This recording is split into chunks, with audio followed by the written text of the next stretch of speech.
Hi everyone. तो आप सबका फिर से स्वागत है द रैट शो के एक और बहुत ही इंटरेस्टिंग गपशप वाले एपिसोड में। Welcome back all of you. तो दोस्तों, आज फिर से हम लोग सब तीनों यहाँ बैठ गए हैं। मैं, दीप्तो, आशुतोष, हम सब लोग फिर से आज मौजूद हैं एक और इंटरेस्टिंग टॉपिक पे बात करने के लिए। गंभीर विषय है जो हमें लगता है कि जिस पे बात होना बहुत जरूरी है। बहुत ज्यादा एक इशू है ये, जो हर दिन हर किसी के साथ होता ही रहता है। तो हमने सोचा कि क्यों ना आज इसके ऊपर एक चर्चा की जाए, इसके ऊपर कुछ चीजें डिस्कस की जाएं, और हो सकता है कि हम इसमें से कोई सोल्यूशन या कोई प्रोबेबल समाधान इसमें से हम लोग शायद जान पाए, उसको निकाल पाए। तो वेलकम बैक टू अनदर धमाकेदार episode of the rat show. और यहाँ पे आज हम बात करने वाले हैं रोड रेज के बारे में। दोस्तों, रोड रेज एक अच्छा खासा जाना माना कॉमन नाम बन चुका है, कॉमन टर्म बन चुका है, जो हर इंसान के साथ कहीं ना कहीं कभी ना कभी हो रहा है। हर किसी गली नुक्कड़ चौराहे पे कुछ ना कुछ झगड़ा फसाद प्रॉब्लम पंगा हो ही जाता है। तो दोस्तों, आज हम बात करेंगे रोड रेज के बारे में। हाँ यार राहुल, ये रोड रेज का इशू तो आजकल इतना कॉमन हो गया है कि अगर तुम कभी रास्ते पर हो और एक ऑकवर्ड ग्लांस एक्सचेंज हो गया तो बस थोड़ा सा स्पार्क और फिर आग लगने की देर है। लोग गुस्से में आजकल कुछ भी कर रहे हैं। एब्सोल्युटली रेप्टो, और इतना गुस्सा, वो भी इतनी छोटी सी चीज पर। हम सबको पता है कि हर दिन न्यूज में ऐसे इंसिडेंट आते ही रहते हैं जहां एक छोटी सी आर्ग्यूमेंट फुल ऑन फाइट्स में कन्वर्ट हो जाती है। रोड रेज काफी सीरियस इशू बन गया है इंडिया में, और आज हम इसी टॉपिक को डिस्कस करेंगे कि क्यों ये होता है, और हम इसके बचने के लिए या इसको अवॉइड करने के लिए, और अगर ऐसे सिचुएशन में हम हों तो हमें क्या करना चाहिए, क्या स्टेप्स हमें लेने चाहिए इसको अवॉइड करने के लिए। अच्छा, इससे मुझे एक चीज यार, दीप, तो याद आया। आई एम श्योर तेरे को यार याद होगा कि एक रीसेंट केस हुआ था अपना दिल्ली में, जिसमें ना एक माइनर एक्सीडेंट के जस्ट बाद हुआ ये कि मतलब अपना एक, मैं नाम नहीं ले पाऊंगा लेकिन बहुत ही अपना जाना पहचाना एक रोड है दिल्ली का, जिसपे ओवरटेकिंग की वजह से बेसिकली लड़ाई हो गई। और एक आदमी ने अपेरेंटली बेसिकली दूसरे बंदे की जान ले ली यार। उस दूसरे बंदे को उसने मार दिया, मतलब बस क्योंकि उसकी गाड़ी के साथ एक छोटा सा टक्कर हुआ, एक छोटा सा ऐसे जस्ट ब्रश होके उसकी गाड़ी उसको गई, उसकी गाड़ी से, तो उस बंदे ने उसको मार दिया। और ये कोई आइसोलेटेड ऐसा इंसिडेंट नहीं था, मतलब ऐसा कोई इकलौता नहीं है कि बहुत समय में कोई एक ऐसा इंसिडेंट हो गया हो। ऐसे किस्से लगातार होते रहते हैं, मतलब। लेकिन ये भाई कुछ अपने में सीरियस था, बहुत अलग था। मतलब ऐसे केसेस हर जगह बढ़ रहे हैं, as we know, but I mean that was something man. हाँ यार, ये तो बस एक एग्जाम्पल है। मुंबई, बैंगलोर, कोलकाता, हर शहर में ऐसे न्यूज़ सुनने को मिल जाते हैं। अकेले 2023 में ही हमने रिपोर्ट्स देखी जहां रोड रेज की वजह से कई लोग फिजिकली हार्म्ड हुए, और ज़्यादातर केसेस में बस थोड़ा हॉकिंग, थोड़ा ओवरटेकिंग गलत तरीके से, यही यूजुअली वजह होती है। आई थिंक मेंटल प्रेशर और फ्रस्ट्रेशन हम सब में कुछ ज़्यादा ही बढ़ गया है। एब्सोल्युटली ठीक। तो और इसके पीछे एक बड़ा फैक्टर है लोगों का इम्पेशंस और स्ट्रेस लेवल। आजकल स्ट्रेस लेवल लोगों का वैसे ही पीक पे रहता है 24 घंटे। इंडियन सिटीज में ट्रैफिक की सिचुएशन भी आपको पता ही है, बहुत ही वर्स होती ही जा रही है। लोग ऑफिस के स्ट्रेस में होते हैं, डेडलाइंस मीट नहीं हो रही होती हैं, ऊपर से ट्रैफिक जैम। और इसमें क्या है कि थोड़ा सा भी ट्रिगर मिलने पर वो अपना सारा गुस्सा फ्रस्ट्रेशन जो है वो रोड पे ही निकाल देते हैं। इसीलिए तो हमने देखा कि छोटा सा अगर थोड़ा सा भी टक्कर हो जाए, थोड़ा सा टच भी हो जाए गाड़ी, या फॉर एग्जांपल आपने किसी को ओवरटेक ही कर लिया, तो भी लोगों का इम्पेशेंट होना जो है वो सारा रोड पे निकल जाता है। वो इतने फ्रस्ट्रेट होने लग जाते हैं कि वो आपका पीछा करके आपको दो चार गाली ना दे दें, तब तक वो उनकी फ्रस्ट्रेशन निकलती नहीं है। और यही है रोड रेज। एग्जैक्टली यार आशु। और पता है कि मैं सोच रहा हूँ कि मतलब इसके रूट कॉज क्या हो सकते हैं यार। मतलब आगे कारण क्या है यार, ये सब इतना ज्यादा हो रहा है, तो रूट कॉजेस को समझना भी मतलब उतना ही जरूरी है यहाँ पे।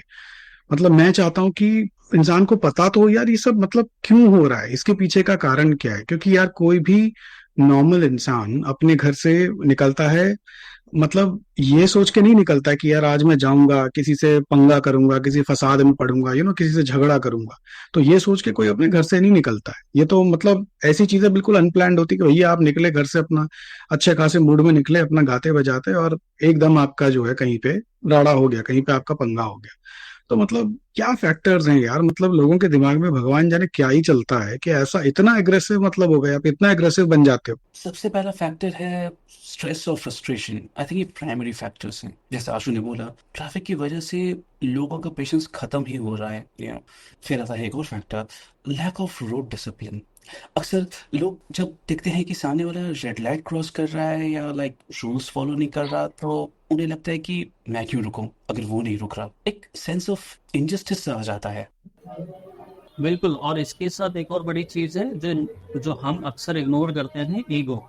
जैसे तुमने मेरी गाड़ी को कट कैसे कर दिया, लोगों में ईगो आ जाता है कि मेरे से आगे कैसे निकल गया बंदा। या जैसे आप ग्लांस देते हो, छोटा सा ग्लांस भी हो गया कि भाई तूने ऐसा मुझे देख कैसे लिया। एक छोटी छोटी बातों पे लोगों का ईगो आज बहुत जल्दी हर्ट होने लग गया, और फिर एकदम से वॉलेंट बिहेवियर, ये सब जो चीजें हैं वॉलेंट बिहेवियर का रीजन बन जाती हैं। यार ईगो तो मतलब भाई पूछो मत, ईगो तो मतलब इतना मेजर रोल प्ले कर रहा है ना मेरे हिसाब से, मतलब। और साथ ही साथ पता है कि अल्कोहल कंजम्पशन को भाई हम नहीं भूल सकते। दारू पी के जो लोग घूम रहे हैं सड़कों पे, ठीक है ना, तो अल्कोहल कंजम्पशन भी काफी बड़ा एक मेजर फैक्टर है। बिकॉज बहुत बार क्या है ना, लोग शाम को अपना कारोबार करने निकलते हैं ड्रिंक करके, वगैरह ड्राइव करते हैं, और फिर थोड़ा सा बस उसी से ट्रिगर मिला नहीं है आपको कहीं पे, जरा सा एग्रेशन आपका मतलब उसमें आया नहीं कि एकदम वो लेवल पीक पार हो जाता है, बिल्कुल एकदम उसका जो है लेवल पीक पे चला जाता है। और साथ में फिर आपका सोशल मीडिया, ठीक है ना, जो मतलब उस पे सबको मैचो दिखना है, एक अलग ही होड़ छिड़ी हुई है सब लोगों में, ठीक है ना, कि भैया जब तक आपने दारू पी के गाड़ी नहीं भगाई, जब तक आपके स्पीडोमीटर पे वो 130 140 50 का स्पीड नहीं आया, समझ रहे हो, लोग रीले बना बना के इधर उधर डालते रहते हैं। तो ये मैचोगिरी जो है ना, ये सोशल मीडिया और ये अल्कोहल कंजम्पशन, हमारा कारोबार वगैरह, ये सब जो है, ये सब मिलके भाई एक डेफिनेटली हमें, मेरे को लगता है एक बहुत बड़ा मेजर कारण है। और ये उस सब का भी असर हो सकता है, ये भी एक बहुत बड़ा रूट कॉज हो सकता है कि पीपल थिंक कि showing aggression makes them stronger, तो ये भी एक कहीं ना कहीं बहुत बड़ा एक रूट कॉज है। तो सवाल अब यह है कि हम इस प्रॉब्लम का सोल्यूशन कैसे निकालें, क्योंकि हमने प्रॉब्लम तो समझ ली ना, लेकिन अब इसे फिक्स करने के लिए स्टेप्स क्या लेना चाहिए। एंड दीप, तो एक सिंपल सॉल्यूशन जो हर इंडिविजुअल फॉलो कर सकता है मेरे हिसाब से, वो है सेल्फ कंट्रोल प्रैक्टिस करना। सबसे पहला स्टेप ना अपने इमोशंस को कंट्रोल करना है। अगर आप ये कर लोगे तो शायद आप उस पॉइंट तक पहुंचोगे ही नहीं कि आप इतना एग्रीवेट हो जाओ कि आप रोड रेज को आप में इन्वॉल्व हो जाओ बेसिकली। सो अगर कोई आपको ओवरटेक करता है या कट कर देता है या हॉर्न मार देता है पीछे से, तो उस मोमेंट पे अगर आप सेल्फ कंट्रोल को प्रैक्टिस करोगे और इन सब बातों को इग्नोर करोगे कि सामने वाला बेफालतू में ऐसी चीजें कर रहा है या गलत कट मार दिया या आपको हॉन्क करे जा रहा है, तो आई गेस वो वर्थ होगा सेल्फ कंट्रोल को प्रैक्टिस करना और इस चीज को इग्नोर करना, ताकि आखिर में ना आप रोड रेज जैसी चीजों में पड़ो ही नहीं। सामने वाला अगर आपको कुछ आई कांटेक्ट करके जा भी रहा है या उल्टा सीधा आपको गाली भी दे रहा है, तो भी अगर आप इस उस एक मोमेंट को आप इग्नोर कर दोगे तो शायद बात बढ़ेगी ही नहीं। कहते नहीं कि ताली एक हाथ से नहीं बजती, तो ये वही वाला फैक्टर है कि अगर आप रिस्पॉन्स नहीं दोगे तो शायद ये चीजें आगे बढ़ नहीं पाएंगी, और आप उसमें इन्वॉल्व होगे ना सामने वाला। बिल्कुल यार, और पता है कि अथॉरिटीज जो है ना हमारी, मुझे लगता है कि अथॉरिटीज को भी इस चीज को समझना होगा कि मतलब बेटर ट्रैफिक मैनेजमेंट जो है वो भी एक इम्पॉर्टेंट चीज है। मतलब ये जो है मुझे लगता है अथॉरिटीज के हाथ में है। एंड जो रोड सेफ्टी अवेयरनेस होता है उसके भी कैंपेन्स वगैरह की काफी कमी है, मतलब वो कैंपेन्स भी उतने फ्रीक्वेंटली नहीं किए जाते हैं। क्योंकि हमारे यहाँ क्या है ना, मेन प्रॉब्लम ये हो जाती है कि लाइसेंस मिलना इतना इजी हो गया है कि कहने की हद नहीं है। मतलब आपको जाकर के टेस्ट देने तक की जरूरत नहीं होती है, ठीक है ना, और आपको लाइसेंस मिल जाता है, मतलब लिटरली आपको घर बैठे लाइसेंस मिल सकता है, इतनी ज्यादा इजी कर दिया गया है चीजों को। तो अब चाहे वो मतलब अब लीगली कह लो इलीगली कह लो, सबको पता ही है क्या तरीके हैं, बट वो जो है वो सही नहीं है।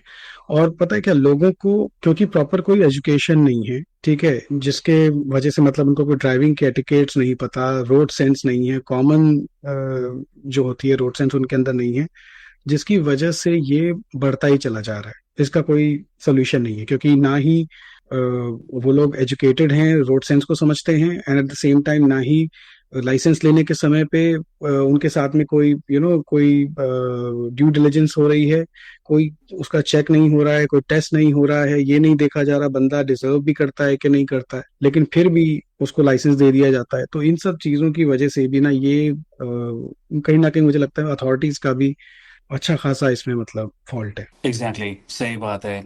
एक चीज़ और ऐड करूंगा, हमारे पेशेंस लेवल की यहाँ पे क्वेश्चन है। आई मीन हम सबको काइंड ऑफ ये मेंटल पेशेंस डेवलप करना चाहिए। जैसे हमारे रोड के हालात हैं या रोड से रिलेटेड जो कंडीशंस हैं, हमें मेंटली प्रिपेयर्ड रहना चाहिए कि यार देरी तो होगी ही। आई मीन अगर आप घर से निकले हो, क्या पता कितने टाइम पे पहुंचने वाले हो, क्या आपको हालात मिलने वाले हैं, ट्रैफिक जाम मिलेगा नहीं मिलेगा, क्या होने वाला है। You can control that. What you can control इसके आप खुद के बारे में कंट्रोल कर सकते हो।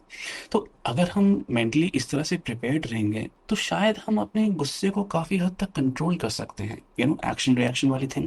राइट। और पता है क्या यार इसका मतलब, अगर हम थोड़े एग्जाम्पल की भी अगर मैं बात करूं, मतलब जिसे कहते हैं ना शॉकिंग रियल लाइफ एग्जाम्पल्स हैं रोड रेज के हमारे पास में, तो ऐसे भी ना कुछ रियल लाइफ केसेस हैं जो मतलब अपने को न्यूज वगैरह में काफी हेडलाइंस में दिख जाता है, ठीक है। और ऐसे भी फिर केसेस हैं जो मतलब सुनने के बाद में आपको समझ आता है कि यार सिचुएशन कितनी ज्यादा सीरियस हो चुकी है आज की डेट में।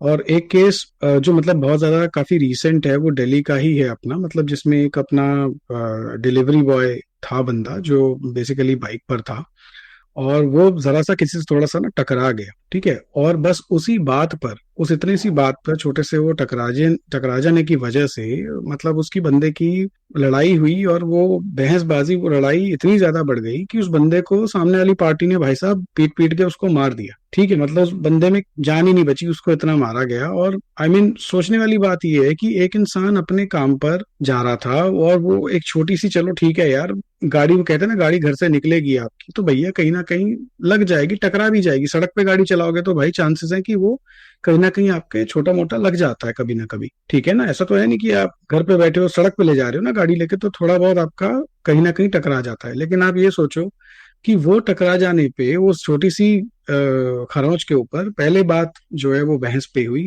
लड़ाई झगड़े में फिर वो अ, तब्दील हो गई, वहां तक वो पहुंची, और उसके बाद बंदे ने इतना उसको मारा कि वो इवेंचुअली मतलब वो बंदा नहीं बचा, वो मतलब नहीं सस्टेन कर पाया वो इंजरीज, वो बंदा खत्म हो गया। हाँ यार, मुझे याद है वो case. It was really sad. और उस बात से एक और चीज दिखाई देती है, ये वॉयलेंस का एस्केलेशन कितना जल्दी हो जाता है। छोटी सी आर्ग्यूमेंट और आखिरी में किसी की जान चली जा रही है। वैसे मुंबई का भी ये केस काफी डिस्टर्बिंग केस था। 2022 में एक बिजनेसमैन अपनी फैमिली के साथ कार में जा रहा था और किसी ड्राइवर ने उसे ओवरटेक करने की कोशिश करी। जब उसने गाड़ी रोकी और शिकायत करी, बहसबाजी हुई, तो ये दूसरे ड्राइवर ने सिंपली उतरकर उस पर हमला कर दिया, अटैक कर दिया। ये भी बताऊं, वो अटैक करने खुद को लोया बताया था, सोचो। यार ये तो नेक्स्ट लेवल ईगो है। एक और केस मुझे भी याद आ रहा है जो हैदराबाद का है। एक बंदा अपनी कार से जा रहा था और ट्रैफिक सिग्नल पर थोड़ा हॉकिंग हो गया किसी बाइकर के साथ। अब इतनी सी बात है ओ पर वेट बाइकर वेट ने वेट और आशु वेट, ये तो वो, ओ वेट सेकंड यार, तू उसका बता रहा है क्या, वो जो टेकी बंदा था आईटी का, एक आईटी का टेकी बंदा था यार, उसका बता रहा है तू? हाँ, वो टैक्सी बंदे की बात मैं कर रहा हूँ। तो इतनी सी बात पे कि भाई किसी ने बंदे ने पीछे से हॉर्न कर दिया, तो वो और उसके फ्रेंड्स ने टैक्सी की कार का पूरा पीछे फॉलो करा, उसके रास्ते में रोक कर उसे इतना मारा कि उसे हॉस्पिटल जाना पड़ा बेसिकली। उसने बस हॉर्न ही तो बजाया था। इमेजिन कि आप इतना भी पेशेंट नहीं है कि अगर पीछे से किसी ने हॉर्न बजा ही दिया तो आपका क्या चला गया, राइट। अगर कोई है बेवकूफ, लेट्स से कि आप उसको बेवकूफ ही कह दो कि भाई कोई फालतू में हॉर्न ही बजा रहा है, तो बस इतनी छोटी सी बात पे उसका पीछा करना, उसको रोकना, उसको मारना पीटना या किसी बंदे को हैरेस करना, ये क्या रिएक्शन था। इतना बड़े रिएक्शन की तो उम्मीद ही नहीं थी। तो सीरियसली। यही चीजें हैं जो पेशेंस लेवल और जिसकी हम बात कर रहे हैं कि लोगों का पेशेंस लेवल, ईगो, ये सब चीजें हैं कि जो शायद अपनी पर्सनल फ्रस्ट्रेशन है जो लाइफ में वो अचीव नहीं कर पाए, उनकी फ्रस्ट्रेशन या ऑफिस की स्ट्रेस, फैमिली स्ट्रेस, ये सब चीजें कंबाइन हो जाती हैं और ये रोड पे ये सबका बाहर निकलता है। ये चीज है गलत। सीरियसली मैन, ये true to the core man, सही बात है। क्योंकि पता है क्या, ये सब देख कर ना लगता है कि लोग जो हैं, मतलब लोगों का जो पेशेंस लेवल है वो बिल्कुल एब्सोल्यूट जीरो पे आ गया है। क्योंकि मतलब अगर मैं बात करूँ, एक और शॉकिंग इंसिडेंट मुझे याद आ रहा है, ये बैंगलोर का है, जहाँ पे एक ऑटो ड्राइवर था और एक कार ड्राइवर था बंदा, जिनके बीच में एक बहस हुई। मतलब वो एक बस लेन चेंज करने की वजह से वहां पे वो उन लोग का लड़ाई हो गया। तो ऑटो ड्राइवर जो है उसने गुस्से में कार ड्राइवर पर चाकू निकाल कर अटैक कर दिया बंदे ने। And I mean hmm. Seriously, चाकू को लेकर के वो बंदे घूम रहे हैं लोग रोड पे। मैं तो इस बात से सरप्राइज हूँ कि आपके मतलब आपके पास राइट। चाकू कर क्या रहा है भाई। आप मतलब प्लान करके चल रहे हो, आप चाकू हाँ लेके चल रहे हो कि जी, कोई कुछ तो होगा और मैं किसी को तो मारूंगा। हाँ जी। इन मतलब आपका कहीं ना कहीं से भैया आपकी तैयारी है कि मैं किसी खड्डे हम्म। में पड़ा तो मैं पहले चाकू निकालूंगा। मतलब कहाँ से आता है इतना एग्रेशन यार। राइट। लोग बेसबॉल के बैट लेके चल रहे होते हैं, हॉकी हॉकी स्टिक्स लेके चल रहे होते हैं गाड़ियों में कि भाई कभी तो जरूरत पड़ सकती है। और कितनों को देखा होगा यार तूने, वो पीछे गाड़ी के लोगों ने स्टिकर लगा रखा है बेसबॉल बैट का, इसका उसका स्टिकर लगा हम्म। रखा होता राइट। एक और सही में इंटरेस्टिंग यार। पॉइंट ये है, सोशल मीडिया का भी ये प्रॉब्लम है, उसका भी तो एक रोल हो गया है कि ये सब चीजें भी सोशल मीडिया में इतनी नॉर्मल सी हो गई हैं। सही कह रहे हो, सोशल मीडिया की वजह से भी, और बाकी जेनरिक जो हम कंज्यूम करते हैं टीवी वगैरह से या फिल्म वगैरह से या कहीं से भी, इनसे वॉयलेंस वगैरह को कितना ग्लोरीफाई किया जा रहा है। और खास तौर से जैसे राहुल ने बताया, ये ये नाइफ वाला इंसिडेंट तो बहुत ही वियर्ड सा है, काफी एग्रेसिव सा लग रहा है मुझे। तुम्हें याद है वो चेन्नई वाला केस? वो भी हम्म। बाइक और कार ड्राइवर से रिलेटेड था। इन दोनों के बीच में लड़ाई हो गई थी क्योंकि कार ने गलती से बाइक को जस्ट छू लिया था। बट इस छोटी सी बात पे इन दोनों ने इतनी मतलब आपस में भिड़ से गए, पब्लिक को बीच में आनी आनी पड़ गई। और जब पब्लिक इन्वॉल्व होती है तो पता ही है हमें, सीन कितना क्योटिक हो जाता है। सिर्फ एक दूसरे के लिए नहीं, आसपास के सबके लिए पूरा माहौल ही ऐसा क्योटिक सा बन जाता है। बिल्कुल। और लोग क्या करते हैं कि ये जब चीजें हो रही होती है ना, तो इन सब चीजों को छुड़ाने के बजाय या लोगों को शांत करने के बजाय इस मोमेंट्स की वीडियो बना के डालने लग जाते हैं। तो बेसिकली दो लोग वैसे ही गलत काम कर रहे हैं, और जो तीसरा जो शायद सही कर सकता था वो भी इन सब की वीडियो बना के डाल रहा है, तो ये तो शायद उससे भी बड़ा गलत काम होता है। तो दूसरे लोग वहां मजे लेने भी आ जाते हैं कि हाँ भाई देख रहे हो, वो सिर्फ बैठ के हम सब देखते ही, कोई एक्सीडेंट हो जाए, कुछ बात हो जाए, किसी की बहस हो जाए, तो वहां पे बिल्कुल 10 लोग वहां पे खड़े होते हैं, कुछ कर नहीं रहे होते हैं, बस वो मजे ले रहे होते हैं। ये क्या है, ये कहीं ना कहीं ये वीडियोस डालना इन सबको प्रमोट ही तो कर रहा है एग्रेशन को, कि ये सब चीजें सही हो रही हैं। अब किसी और ने डाली, कल को मुझे कोई इंसिडेंट मिला तो मैंने भी वीडियो डाली, तो इन सब चीजों को मैं बढ़ा ही रहा हूँ। कुछ ऐसे भी लोग होते हैं जो शायद इतने सेंसेबल नहीं होते, वो शायद जैसे टीनेजर्स हो गए या ऐसे बंदे हो गए, जब वो देखते हैं ना कि हाँ भाई एक बंदे ने दूसरे बंदे को पीट दिया, तो वो इमेजिन करते हैं वो जिसने पीटा है वो मैं हूँ। तो मैं अब नेक्स्ट टाइम ऐसा मैं बॉडी बना के घूमूं या मैं ऐसे लठ लेके निकलूं मैं घर से कि सामने वाले बंदे को ही मैं पीट दूं, और मेरा भी ऐसा कमाल का वीडियो आ। जैसे रिसेंटली एक वीडियो वायरल हुआ था जहां एसयूवी ड्राइवर ने डेलिबरेटली अपनी गाड़ी से एक बाइकर को हिट कर दिया, सिर्फ इसलिए क्योंकि उनका टकराव हो गया था। लोग ये वीडियोस देखते हैं और उसमें जो एक्शंस और डायरेक्शन दिखाया जाता है वो बहुत बार लोगों को नेगेटिवली इन्फ्लुएंस करता है, और यही हो भी रहा है। I agree man, I totally agree to that यार आशु। वो तो सीरियसली मैन, क्योंकि पता है क्या, you are right about this कि सोशल मीडिया का एक ना बहुत बड़ा इसमें रोल प्ले हो रहा है। मतलब वो कहीं ना कहीं सोशल मीडिया प्लेटफॉर्म्स पे छा जाने के लिए ही या अपना कुछ लाइक्स और व्यूज बढ़ाने के लिए ही लोग डेफिनेटली मतलब उसमें कहीं ना कहीं कंट्रीब्यूट कर रहे हैं। क्योंकि जैसे कि पता है कि हम लोग एक जनरल पब्लिक में भी एक ऐसे इमेज बनाता है ना बंदे का कि यार ये हीरो है या ये बंदा विलन है, और कभी कभी ऐसे रोड हम्म। रेज वाले जो ये वीडियोस और क्लिप्स जो होते हैं, तो उसमें भी लोग यही सोच लेकर के उसको बना रहे हैं। उसी में मतलब कि गुस्सा दिखाना है, अपने आप को डोमिनेंट हो करके, हम्म। अपना हीरोइज्म हम लोग को दिखाना है करके। तो वो लोग उसको डेफिनेटली वो लोग सोशल मीडिया प्लेटफॉर्म को यूज कर रहे हैं वहां पे। बट एक्चुअली क्या है ना कि ये चीजें अगर थोड़ा चलो किसी लेवल पे होती तो इंसान चलो ठीक है फिर भी सह ले कि ठीक है यार कहीं एक आध कोई केस हो रहा है, ठीक है कभी हो गया, किसी ने गुस्से में तैश में आके चलो कहीं कुछ कर दिया, ठीक है यार, जिसको जो जज करना है कर लो कि यार ये हीरो है इसमें, इस वीडियो में ये विलन है, ये सही था वो गलत है, चलो ठीक है। हम्म। उसमें कमेंट करने वालों की या व्यूअर्स की उस वीडियो के, उसमें अपनी अपनी राय है, अपना अपना सबने पार्टी बना लिया, ठीक है, डिबेट चल रहा है। लेकिन वो अगर एक दो बात तो चलो चलता है यार, ठीक है, कभी हो गया। लेकिन प्रॉब्लम ये है कि ये चीजें और बढ़ती ही जा रही हैं, मतलब ये रुक नहीं रही हैं, ये ग्रेजुअली बस बढ़ती चली जा रही हैं। और पता है क्या, जब भी रोड रेज का कोई इंसिडेंट होता है ना, मतलब एक इम्पॉर्टेंट फैक्टर होता है कि उसमें पुलिस का इन्वॉल्वमेंट मतलब किस तरीके का, कितनी जल्दी होता है या राइट। कितनी डिले उनके आने में, इन्वॉल्वमेंट में हो जाता है, तो वो किस तरह से उस रोड रेज के इंसिडेंट को वो लोग कैसे उसको हैंडल करते हैं, तो वो भी हम्म। एक इम्पॉर्टेंट रोल प्ले करता है। बट अभी हम्म। क्या है कि इंडिया में ये हो रहा है ना कि पुलिस का जो रोल है, और वो रोड रेज को मतलब प्रिवेंट करने के बजाय, मुझे कहीं ना कहीं ऐसा लगता है कि वो उसको बस वो जब हो जाती है कोई मिस हैपनिंग, या दो पार्टीज जब झगड़ बैठती हैं, जब झगड़ा उनका हो जाता है, तब कहीं जा करके वो सारा कलेश हो जाने के बाद भी ना, तब पिक्चर में पुलिस का रोल आता है। तब कहीं जाके पुलिस वहां पे आपका जो है पिक्चर में आके खड़ी होती है कि हाँ भैया, इस पार्टी की हाँ। सुने, उस पार्टी की सुने, और जो भी है वो पुलिस का रोल बहुत बाद में प्ले होता है। जबकि आइडियली होना ये चाहिए कि वो प्रिवेंशन के समय पे पुलिस का इन्वॉल्वमेंट होना चाहिए, या उस रोड रेज के होने के दौरान पुलिस का रोल प्ले होना चाहिए। तो ये भी एक बहुत बड़ी, सबसे बड़ी जो है आयरनी है।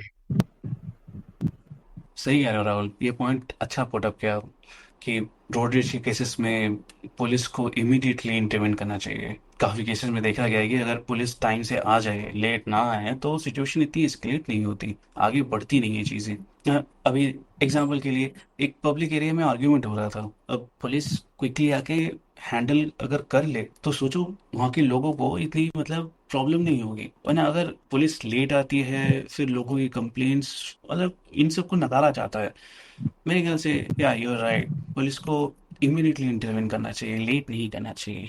हाँ, और ऐसे केस में होता क्या है कि लोगों का फ्रस्ट्रेशन बढ़ जाता है कि जब आपको लगता है कि हाँ, अगर लेट्स से कि मेरी ये बहस किसी के साथ हो रही है और मुझे पता है कि उसके चार बंदे मेरे सामने खड़े हैं और मुझे दिख रहा है कि सामने कुछ दूर पे पुलिस है, बट वो आएगी नहीं। क्यों नहीं आएगी? जबकि जब तक मैं कंप्लेंट नहीं करूंगा, जब तक कुछ बड़ा नहीं हो जाता, तो वो पुलिस वो बस देखेगी कि हाँ भाई बात बढ़ेगी तो मैं आऊंगा, बाकी तो ये लड़ते रहे। अब इसमें क्या, पेट्रोलिंग और विजिबिलिटी भी काफी इंपॉर्टेंट फैक्टर्स हैं कि जहाँ पे हमने देखा है कि अगर जैसे पुलिस का थोड़ा बहुत डर तो वैसे भी थोड़ा बहुत डर तो है ही, ये बात अलग है कि पुलिस कुछ रिस्पॉन्स नहीं दे या कुछ ऐसे सिचुएशन हो जाती है जहां पे वो पुलिस वेट करती है कि जब तक कोई कंप्लेन नहीं करेगा या कुछ बात बढ़ती नहीं है तब तक वो इंटरफेयर नहीं करती। बट यूजुअली क्या होता है कि अगर उनका डर है वहां पे, अगर पुलिस की पेट्रोलिंग है वहां पे खड़ी है टाइमली और लोगों को पता है कि वो इन्वॉल्वमेंट दिखाती है, तब इससे क्या होता है कि शायद अगर मैं रोड रेज करने भी वाला हूँ ना, या अगर मेरे माइंड में आ भी रहा है कि मैं जाकर किसी को गाली दे दूं या कुछ कर दूं, तो जहां मुझे पुलिस दिखेगी ना तो मैं शायद नहीं करूंगा। रिलेटिवली ये सब चीजें जो है शायद कम हो सकती है, क्योंकि वो लोगों को लगता है कि अगर वो कुछ अग्रेसिव करेंगे तो पुलिस आके हो सकता है कि उनके कार्रवाई करे या उनको पनिशमेंट हो।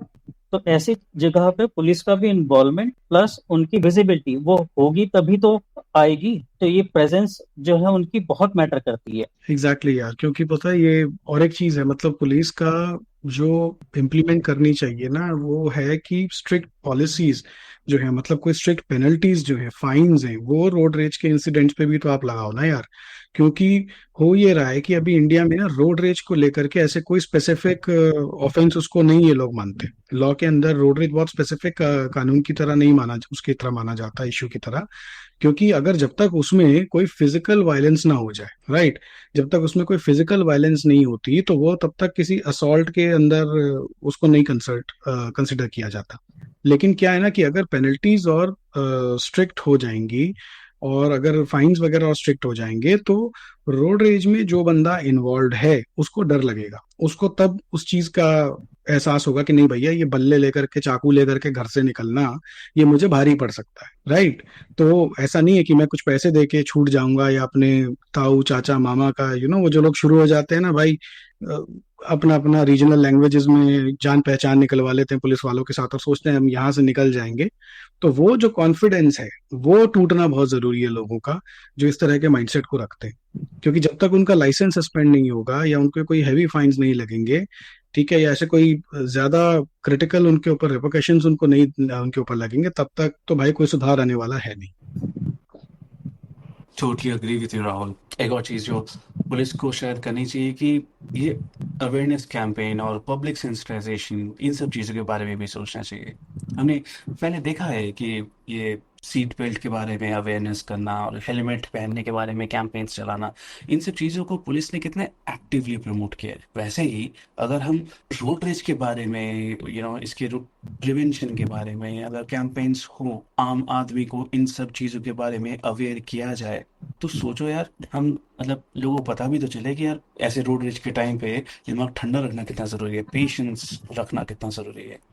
बिल्कुल यार, हम टोटली अग्री कि अवेयरनेस सीरियसली काफी जरूरी है। पुलिस अगर पब्लिक के साथ मिलके ये कैंपेन्स चलाए, जैसे स्कूल और कॉलेजेस में ही इवन वर्कशॉप सेटअप करे, जिसमें ड्राइविंग लाइसेंस बनवाने से पहले एक mandatory road rage awareness session भी एक मैंडेटरी चीज होनी चाहिए, कि आपको सीरियसली एक ऐसे सिचुएशनल कंडीशनल चीजें आपको बताई जाएं और आपसे पूछा जाए कि आप करोगे क्या, आपका क्या रिस्पॉन्स होगा, आपका फर्स्ट रिस्पॉन्स बेसिकली होगा क्या। तो ही लोगों को इस इशू की ग्रेविटी समझ में आएगी। क्योंकि हम ये सुनते तो हैं, अक्सर है ये हम देखते तो हैं न्यूज़पेपर और न्यूज चैनल्स में कि हाँ कुछ ऐसा हो गया वैसा हो गया, बट इसके लिए हम कर क्या रहे हैं वो कुछ नहीं है। इन सब चीजों के पीछे का जो एक बैकग्राउंड है, जो एक रीजन है, वो मेंटल हेल्थ भी है, जो आजकल शायद हम इतनी कॉमनली बात नहीं करना चाहते। क्योंकि आपको कभी भी किसी की मेंटल हेल्थ के बारे में अगर हम बात करना चाहेंगे तो उसको यही फील आता है कि यार मैं पागल थोड़ी हूँ।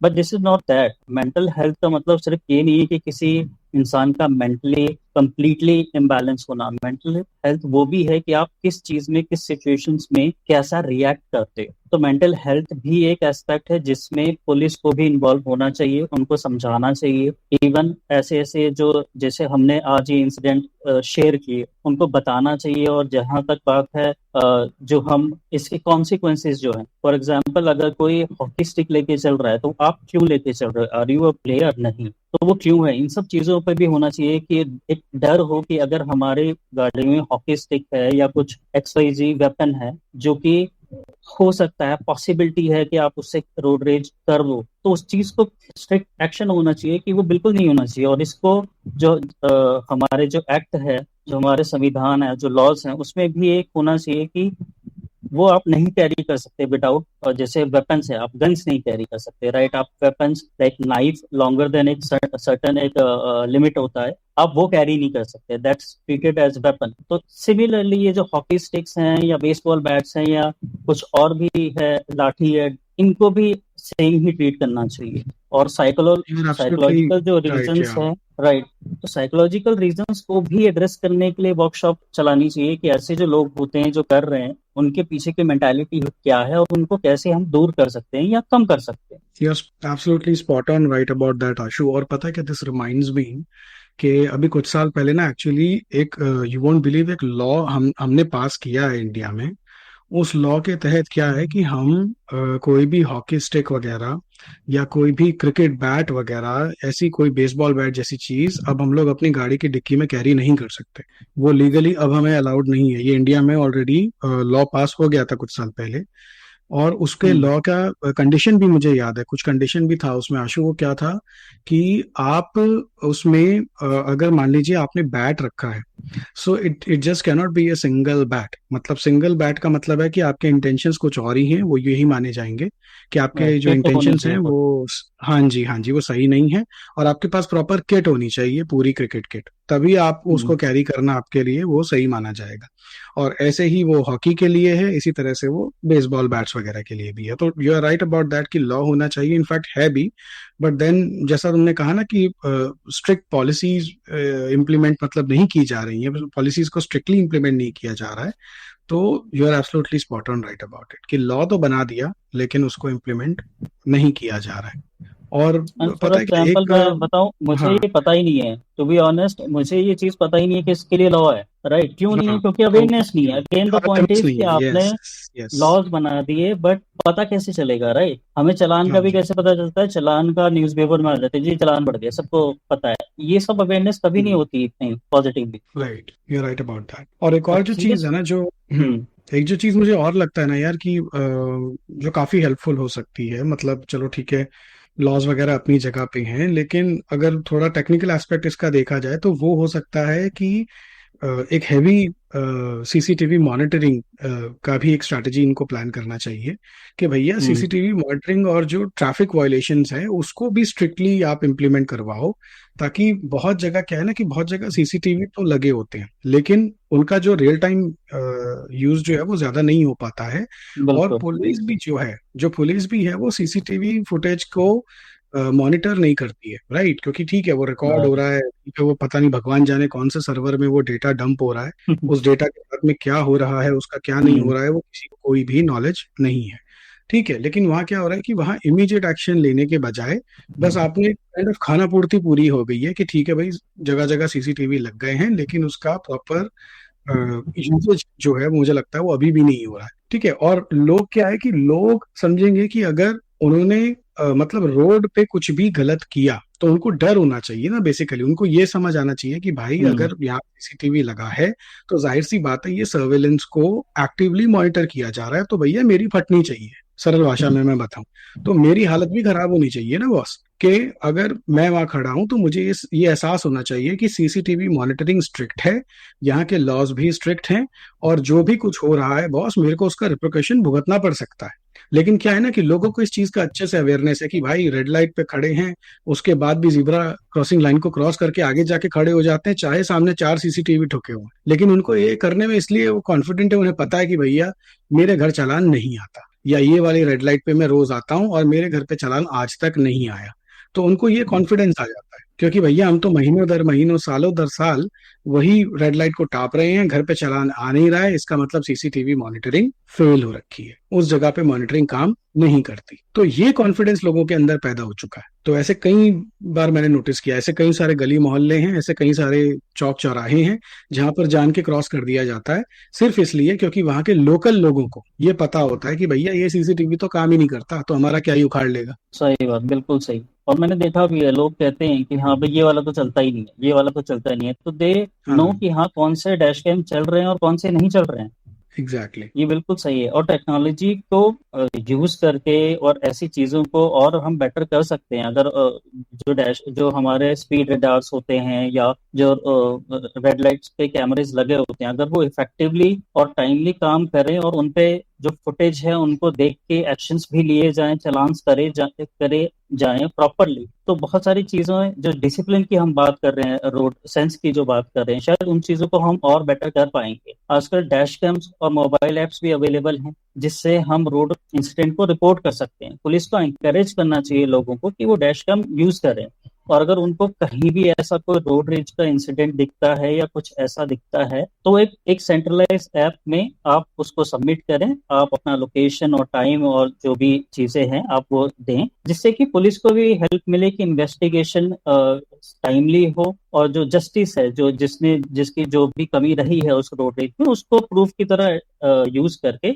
उसको टाइमली जस्टिस मिले। और जो इस रोड रेज का इनिशिएटर है जो इन्वॉल्व हुआ था, चाहे दोनों ही, चाहे आपने जवाब में ही क्यों ना किया हो, बट अगेन आप बढ़ा तो रहे ही हो ना उस रोड रेज को, तो उसको एज और अ क्या। प्रूफ करके दोनों को ही काउंसलिंग मिले, ताकि अगेन इन फ्यूचर जो है आप इन चीजों को अवॉइड कर पाए। हम्म। एकदम सही पॉइंट पुट अप करा है यार। और जैसे हम पहले बात कर रहे थे कैंपेन्स की, लोगों के अवेयरनेस की, तो मुझे भी ये लग रहा है कि यार ये पुलिस को भी आजकल की ये टेक्नोलॉजी वगैरह यूज़ करके real time reports, real time governance basically हमें ये कर सकते हैं। और आजकल काफ़ी ऐसे ट्रैफिक के रिगार्डिंग मॉनिटरिंग एप्स आ रहे हैं जहाँ से आपको पता चल सकता है कि अभी कहाँ पे क्या हो रहा है, कोई कोई जगह पे छोटी मोटी फाइट्स हो रही है नहीं हो रही, और इस पे इमीडिएटली एक्शन कर सकते हैं। अभी हमने बात करी थी कि उनका इंटरवेंशन होना चाहिए और फास्ट इंटरवेंशन होना चाहिए।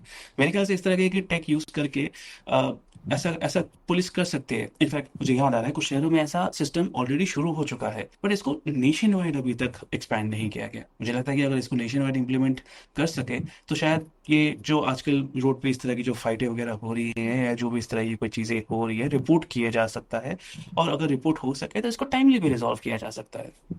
एग्जैक्टली exactly यार, और पता है क्या, एक और इनिशिएटिव है जो पुलिस आई थिंक ले सकती है कि वो है कम्युनिटी पुलिसिंग का जो कॉन्सेप्ट है।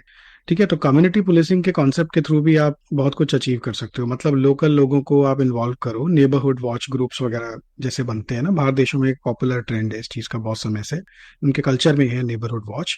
तो उस तरह के ग्रुप्स बनाना जो बेसिकली रोड पर डिसिप्लिन मेंटेन करने में इन जनरल हेल्प करे, राइट। तो पब्लिक और पुलिस के बीच में जो ये गैप है ना, उसको आप कम कर पाओगे। और जो रोड रेज के केसेस में लोग पहले जैसे मतलब पुलिस को इन्वॉल्व करना पसंद नहीं करते थे, वो शायद थोड़ा डर कम होगा, या जो लोगों के बीच में जो झिझक है वो झिझक कम होगी, और लोग कहीं ना कहीं उसको फिर वो लोग पुलिस को भी इन्वॉल्व ओपनली कर पाएंगे, एंड बिना किसी किसी हैसल के या किसी गुस्से में खुद को लड़ाई वगैरह में इन्वॉल्व करे बिना। This is what I think. Plus पता है कि हमने काफी बार ये चीज भी देखा है कि रोड रेज के बाद भी जो है ना, काफी लोग बिना किसी सिवियर कॉन्सिक्वेंसेस के बच जाते हैं, यूं ही निकल जाते हैं, राइट। अपना जो भी कांड हुआ करा, अपना निकल गए।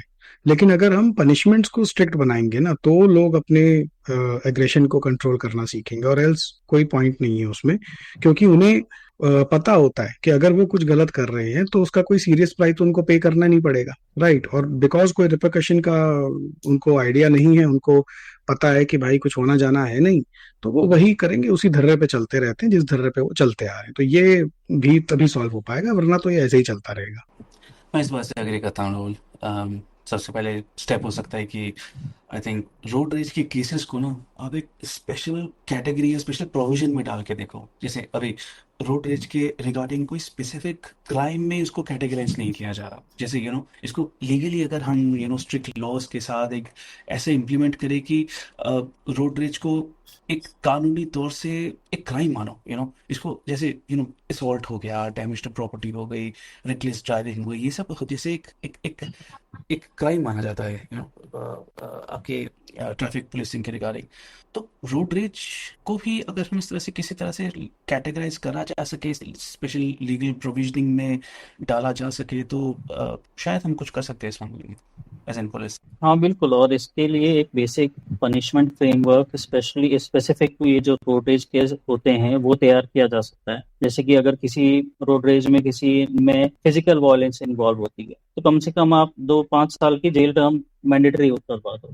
इससे होगा क्या कि शायद ये सुनने में बहुत ज्यादा लग रहा है कि हाँ भाई रोड रेज थोड़ी सी बहस में आप 2-4-5 साल की आप जेल कर दो, बट हमें पता नहीं होता कि ये जो रोड रेज थोड़ी सी जिसे हम कह रहे हैं या थोड़ा सा जो जो आई कांटेक्ट एक्सचेंज होता है वो चीज कितनी ज्यादा बढ़ जाए वो हमें नहीं पता। तो क्योंकि ये एक रीजन है कि ये ट्रिगर पॉइंट है, तो अगर क्योंकि हम ये इतनी बड़ी सजा रखेंगे तो शायद इसी वजह से ही, क्योंकि हमने लास्ट पॉडकास्ट में भी हमने यही डिस्कस किया था कि जो पनिशमेंट है, जो फाइन है, वो कितना हमें जो मोटिवेट या डिमोटिवेट करता है किसी चीज को करने के लिए। तो सिमिलरली अगर हम ये 2-5 साल की जेल टर्म होनी चाहिए, अगर ये सिर्फ वर्बल आर्गुमेंट है तो भाई आप पब्लिक पीस डिस्टर्ब हुआ है, बेसिक नॉर्मल सी चीज है, तो आप हैवी फाइन्स आप इम्प्लीमेंट करो। यानी तो आप जैसे बाहर देशों में होता है कि कम्युनिटी सर्विसेज जो होती हैं आप वैसी पेनल्टीज लगाओ कि जी आपको कहीं पे जाके जो है जैसे वृद्धाश्रम होते हैं या किसी कोई भी ऐसी जो एनजीओ होती है वहां पे जाके आपको कुछ आवर्स आपको देने पड़ेंगे। सो ऑब्वियसली ये सब चीजें आप यूजुअली भी नहीं करते, राइट। तो अगर आपको एज अ पेनल्टी करनी पड़ेगी, एज अ फाइन करनी पड़ेगी, या आपको इन सब चीजों का डर होगा कि आपको जेल भी हो सकती है इतनी छोटी सी चीज के लिए, शायद ये चीजें अवॉइड हो सकती है। लेकिन हाँ, ये फिजिकल वायलेंस जो होती है जो कि कभी भी किसी भी सूरत में बढ़ सकती है, हमने अभी रिसेंटली एग्जांपल शेयर किया, उसमें हमने देखा कि कईयों ने ऐसे सिचुएशन में किसी की जान तक ले ली। तो ये तो स्ट्रिक्टली नॉन वेलेबल ऑफेंस होना चाहिए कि आप सोचो ही नहीं कि इसमें आपको मिलेगी। फिर अगेन आपके कॉन्टेक्स्ट निकलेंगे, आप किसी चादर ताऊ को पकड़ोगे और वो करोगे, वो एक अलग मैटर है। बट देन एटलीस्ट रूल्स बने तो किसी को खौफ तो हो, किसी को डर तो हो मन में। So true man. और पता है क्या, जो सबसे बड़ा प्रॉब्लम है रिपीट ऑफेंडर्स का, मतलब जो रिपीट ऑफेंडर्स होते हैं उनके लिए ये चीजें और भी स्ट्रिक्ट पनिशमेंट्स मतलब उनके लिए शुड बी इन प्लेस। क्योंकि जैसे अगर कोई इंसान पहले भी रोड रेज में इन्वॉल्व हो चुका है, मतलब बंदा एक हिस्ट्री चीटर है और उसके पास में उसका अच्छा खासा एक ट्रैक रिकॉर्ड है रोड रेज का, अगर उसका ये अवेलेबल है, तो उसके ड्राइविंग लाइसेंस वगैरह को आप भैया इंस्टेंटली उसको आप सस्पेंड कर दो। उसको बेसिकली उस बंदे को कहीं ना कहीं आप रेड फ्लैग कर दो सिस्टम में, क्योंकि वो बहुत जरूरी है। क्योंकि अगर वो नहीं होगा तो फिर ये तो चलता रहेगा, इसका कोई अंत नहीं है। क्योंकि जब तक आप उसको परमानेंटली रिवोक नहीं करोगे उस बंदे के लाइसेंस को या उसकी अथॉरिटी टू ड्राइव को या राइट टू ड्राइव को, तो तब तक तो भैया वो सड़क पे फिर वो वही करता चला जाएगा जो वो करता आ रहा है। वो क्योंकि उसका तो हिस्ट्री है, उसका record, he is the guy is a repeat offender, you know, he और शी और हुएवर इट इज। तो अगर वो बंदा रिपीट ऑफेंडर है तो जरूरी है कि उसके ऊपर स्ट्रिक्ट पनिशमेंट आपको इम्प्लीमेंट करना होगा, वरना तो इस तरह के जो केसेस हैं वो एक्सट्रीम केसेस आपके सामने बार बार आते ही जाएंगे।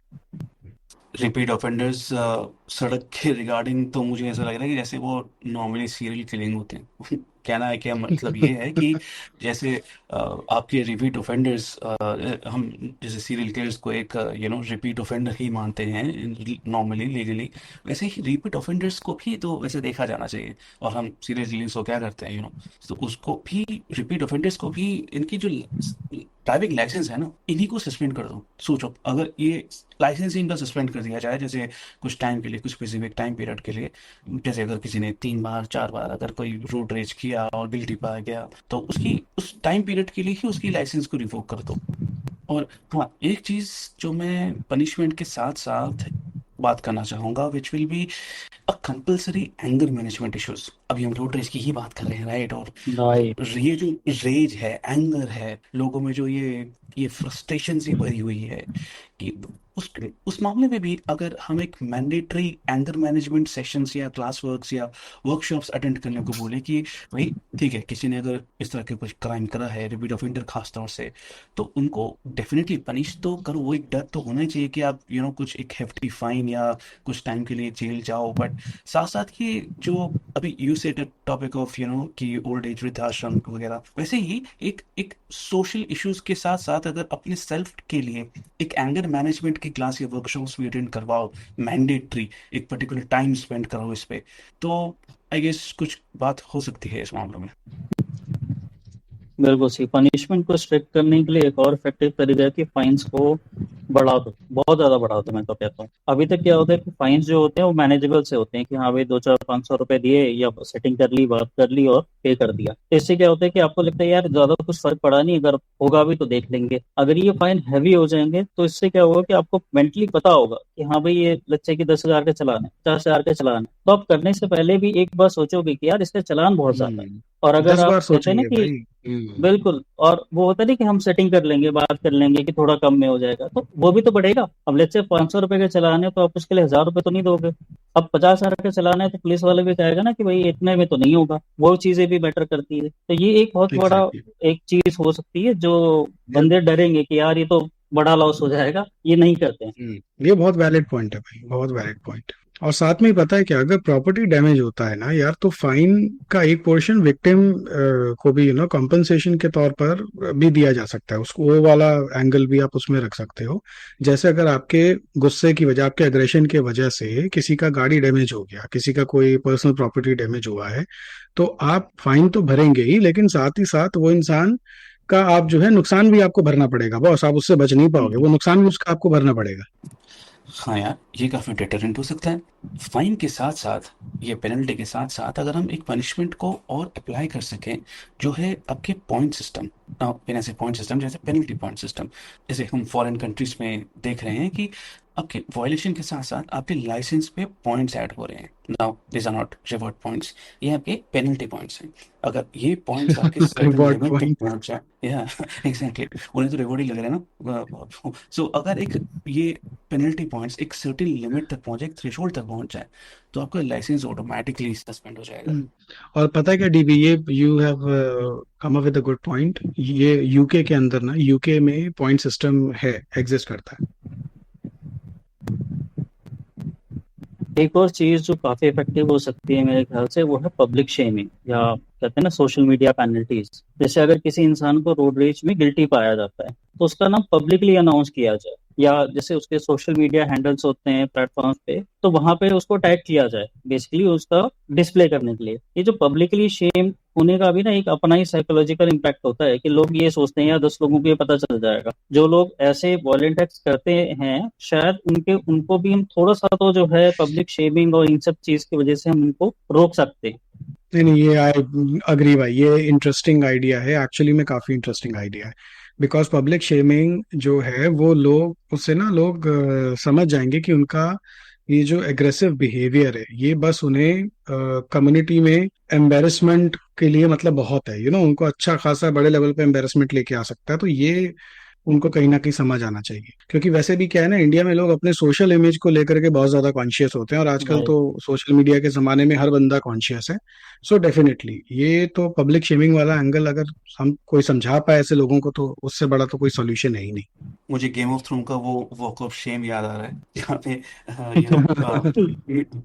तो मैं इसीलिए कहना चाह रहा था कि मीडिया में ऐसे केसेस को या एक्चुअली हाईलाइट करना ज़रूरी है। अगर कोई लाइक बहुत ही इम्पैक्टफुल या बड़ा सा रोड रेज हो जाए तो उस इंसान को स्ट्रिक्टली पनिश किया जाना चाहिए, और उसका एक एग्जाम्पल, उसका एक रेफरेंस देना चाहिए कि ऐसे एग्जाम्पल्स, इस तरह के लोग, इस तरह के जो रोड रेज और सीरियल ऑफेंडर्स हैं, इनको दूसरों को दिखाओ और लोग सबक लें इनसे कि भैया अगर हम गलती करेंगे तो क्या हो सकता है। मीडिया यहाँ पे इसको एक पॉजिटिव साइड में उसको ऐड करना चाहिए। और पता है कि अगर आपको मान लो कभी आप रोड पर हो और कोई दूसरा ड्राइवर या बाइकर गुस्से में आपकी तरफ आ रहा है, तो वो काफी स्केरी सिचुएशन हो सकती है। और काफी लोग पता है क्या इस मोमेंट में पैनिक या रिएक्ट कर बैठते हैं, जो कि सिचुएशन को और ज्यादा बिगाड़ देता है। तो इसमें क्या कर सकते हो आप कि अगर आपको लगता है कि सामने वाला आपको अटैक करने या फाइट करने के इंटेंशन से आ रहा है ना, तो मतलब आपको थोड़ा सा अपने आप को पहले से प्रिपेयर कर लेना। अगर आप देख रहे हो वो चीज सामने से आ रही है, तो आप अपने आप को कहीं ना कहीं पहले से ही उस मोड में ले आओ कि भैया ये चीज एस्केलेट हो सकती है, और मुझे यहाँ पे रिएक्ट नहीं करना है, थोड़ा शांत रहना है और पहले देखना है कि एग्जैक्टली होने क्या वाला है। ये नहीं कि मैं पहले ही रिएक्ट कर बैठूं। सबसे पहला स्टेप तो यही है कि और मुझे तो लगता है कि डिफिकल्ट भी है कि ठंड पाओ, काम रखो खुद को, जो आपकी तरफ, जैसे अगर कोई गुस्से में आ भी रहा है तो अपने गुस्से को कंट्रोल रखो। हालांकि बहुत मुश्किल है, आई नो दैट, लेकिन ऐसा अक्सर होता है कि अगर कोई गुस्से में रिस्पॉन्ड करे, रिएक्ट करे, तो सामने वाला और ज्यादा भड़क जाता है। इसलिए आई थिंक बहुत जरूरी है कि एक डिफेंसिव सा स्टैंड लो, अग्रेसिव स्टैंड मत लो, सिचुएशंस को इतना आगे मत बढ़ाओ, कीप काम से काम। और साथ ही आपको मेरे हिसाब से बॉडी लैंग्वेज का भी ध्यान रखना चाहिए। आपको अपने हाथों को डिफेंसिव पोजीशन में रखना चाहिए, लेकिन बिल्कुल काम और नॉन थ्रेटनिंग तरीके से। अगर आप अग्रेसिवली जेस्चर करेंगे तो सामने वाला और प्रोवोक हो जाता है। इसलिए हाथ हाथ नीचे रखो, रिलैक्स पोस्चर में रहो, और पहले से ही ऐसे उतना भी अग्रेसिव पोजीशन में मत आओ कि भाई अगर सामने वाले ने कुछ बोला तो आप लड़ पड़ो। और अननेसेसरली जो फिजिकल जेस्चर होते हैं कि हाँ भाई पंच दिखाना या कुछ ऐसा ही करना या मिडिल फिंगर दिखाना, इन सब चीजों को ना अवॉइड करो। सही कहा भाई, बॉडी लैंग्वेज तो आधे कलेश की जड़ तो बॉडी लैंग्वेज ही है। एंड दूसरी जो एक चीज इसमें मतलब और ऐड हो जाती है वो है वर्बल डी एस्केलेशन, ठीक है ना, जिसमें मेरे हिसाब से आपको मास्टरी करनी ही पड़ेगी। क्योंकि आप कामली बोल सकते हो भाई, आपको एकदम से रिएक्टिव होके आवाज ऊंची करने की, और अपना वो जो सडनली आपका एक्सेंट चेंज हो जाता है ना, आप एकदम से हरियाणवी जाट बन जाते हो, तो वो सब बनने के बजाय sorry to my all Haryanvi audience, but कहीं ना कहीं वो भी देखने वाली बात है कि किसी को डराना हमारा या किसी को धमकाना हमारा लक्ष्य नहीं होना चाहिए। ठीक है ना, आई एम सॉरी अगर मैंने कुछ गलत कहा हो यहाँ पे। बट क्या है कि मुझे समझ नहीं आता कि मतलब सिर्फ काम डाउन करके भी उस चीज को आप सॉल्यूशन उसको ला सकते हो। ठीक है, उसको कामली आप सिचुएशन को हैंडल कर सकते हो, और अगेन ये आदत की बात है, जिसकी जैसी आदत है वो वैसा ही रिएक्शन देगा, वो वैसे ही बिहेव करेगा। तो कभी कभी क्या होता है ना यार, एक सिंपल सी, एक साधारण सी आपकी अपॉलजी या पोलाइट टोन अगर आपकी है, तो वही काफी होती है सामने वाले को थोड़ा सा उसको काम डाउन करने की, बंदे को नीचे लाने की। तो वो आपका छोटा सा टोन भी उसमें बहुत अच्छे से काम कर जाता है। लेकिन अगर आप क्या है ना एकदम ही अपना शुरू हो गए और अपना देसी भाषा में आप एकदम किसी को हड़काने में आ गए, तो फिर वो बात जो है वो वर्बल डीएस्केलेशन जो होता है वो फिर नहीं रही, वो फिर तो एस्केलेशन होगी, वो बात आगे तक जाएगी, वो ऊपर एस्केलेट हो जाएगी। और आप लेकिन अगर काम में रिस्पॉन्ड कर पाओगे तो nothing like it, and there is very high chance कि आप जो है शायद प्रॉब्लम बड़ी होने से पहले या प्रॉब्लम बनने से पहले ही शायद उसको सॉल्व कर पाओ।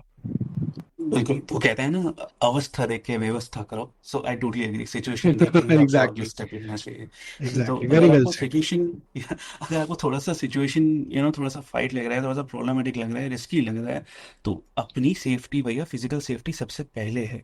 अगर आपको सामने वाला थोड़ा आउट ऑफ कंट्रोल सा लग रहा है तो यार अपने विंडोज ओपन कर, वो ओपन मत करो, बंद रखो, गाड़ी के दरवाजे बंद रखो, अपने आप को अंदर रखो और बाहर मत निकलो जब तक आपको पूरा फेथ ना हो, पूरा कॉन्फिडेंस ना हो कि सिचुएशन सेफ है, मैं अभी बाहर निकल सकता हूँ, तब तक बाहर मत निकलो।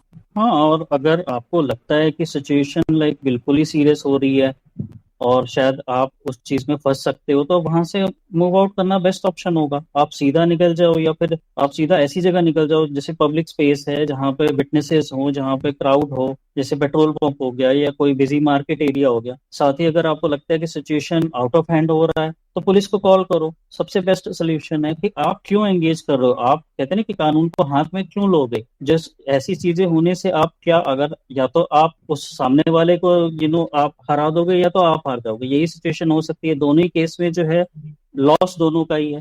तो बेस्ट ऑप्शन है कि आप पुलिस को फोन करो, let the law work for you. Absolutely यार। और पता है क्या, ये नंबर्स हैंडी होना बहुत जरूरी है। मतलब कोई जैसे हम लोग हाईवे वगैरह पे भी जैसे निकलते हैं, तो वहाँ पे हाईवे पे भी वो नंबर लिख के रहते हैं, 4 digit 3 digit numbers for help and assistance. तो वो नंबर भी हम लोग कई बार इग्नोर कर देते हैं। तो you are right about this कि पता है इस तरह के अथॉरिटीज का या जो इमीडिएट हमें लॉफुली जो हेल्प मिल सकती है लीगली, उन हेल्प्स का नंबर हमारे पास में कहीं ना कहीं डेफिनेटली आज के डेट में होना चाहिए। और कोई नहीं तो कोई इमरजेंसी कांटेक्ट आपके पास होना चाहिए, कोई ऐसा इंसान जो किसी ऐसी मुसीबत में आपके साथ आके खड़ा हो सके, उसको कामली उस चीज को हैंडल कर सके। एंड व्हेन आई से इमरजेंसी कांटेक्ट, तो मैं बात नहीं कर रहा हमारे हम सबके पास कोई ना कोई ऐसे दोस्त जरूर होते हैं जो आके और आके कि वो राड़ा उल्टा बढ़ा देते हैं। तो ऐसे दोस्तों की मैं बात नहीं कर रहा हूँ कि जिनसे आने से हमारा राड़ा और बढ़ जाए आप लोगों का, तो नहीं, मैं उन दोस्तों की बात नहीं कर रहा। I am more like talking about those people जो आपको लगता है कि आपके उस क्रिटिकल टाइम में, उस क्रिटिकल हालात में, जब आप बीच सड़क, बीच बाजार कहीं ऐसे किसी चीज में उलझ गए हैं, तो समबड़ी जो हो सकता है आकर के उसको एस्केलेट करने के बजाय उसको कामली उन चीजों को हैंडल कर पाए। तो अगर इस तरह का आपका कोई जानकार है या ऐसा कोई इमरजेंसी कॉन्टैक्ट है, तो उसको भी आप डेफिनेटली अपने पास में, आप उसको इमरजेंसी कॉन्टैक्ट की तरह उसको कंसिडर करके अपने लाइफ में आप उनको रखिए, जरूर रखिए। क्योंकि अगर सामने वाला बंदा बहुत एग्रेसिव हो रहा है, तो सिचुएशन को कामली हैंडल करते हुए वहां से निकलने की कोशिश करना ही हमारा जो है वो प्राइमरी एजेंडा हमारा वो होना चाहिए। राइट। तो हमें याद रखने का, like at the same time हमें जरूरत है कि रोड रेज में गुस्से से रिएक्ट करना कभी भी कुछ भी सॉल्व नहीं करेगा। और आपकी सेफ्टी सबसे इंपॉर्टेंट है, वो आपकी प्राथमिकता होनी चाहिए, वो क्रिटिकल है, वो सबसे ऊपर है। तो उसको, हमको मेन इंपॉर्टेंट चीज हमारे लिए वही है, उसको हमें ध्यान में रख के चलना है। बिल्कुल, एक और चीज काफी जरूरी है कि ये जानना कि क्या नहीं करना चाहिए। सो बेसिकली जब कोई गुस्से में आपकी तरफ आ रहा है, या कुछ ऐसी सिचुएशन आप फंस गए हो जिसमें कोई आपसे, जैसे कि पहली बात तो आप गुस्सा मत करो। सामने वाला आ रहा है आपकी तरफ, कोई चीखता चिल्लाता है या अग्रेशन में आ रहा है, तो आप उसका जो जवाब है आप अग्रेशन से मत दो। क्योंकि होता क्या है कि जब अग्रेशन में आप भी अग्रेसिवली रिस्पॉन्स करते हो, तो सिचुएशन को और ज्यादा क्रिटिकल बना देता है, और ज्यादा वॉलेंट बना सकता है।